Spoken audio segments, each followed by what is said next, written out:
Waktu tu umur saya baru berapa 27, 28 tu saya dah beli Mercedes.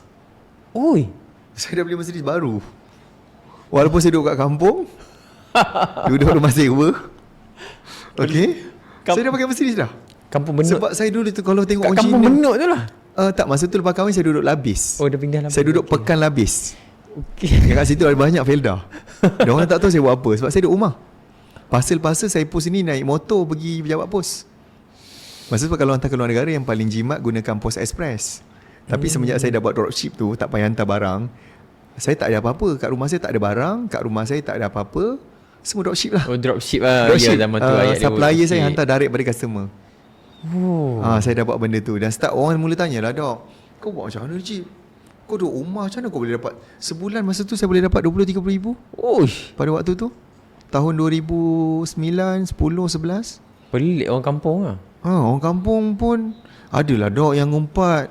Dia kata saya makan duit bini beli Mercedes. Saya pun fikir balik macam mana bini aku gaji. Bini cikgu. Gaji cikgu mah. Starting mana mampu nak bayar. Tapi kita ni macam sabarlah. Ya. Ada juga yang kata saya jual dadah. Masya Pun ada juga.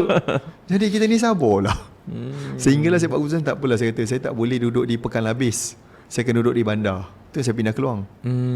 Sebab kalau di kampung ni dia banyak cerita. Faham. Dia tak faham kita buat apa. Tak boleh nak accept lah. Tak boleh nak accept.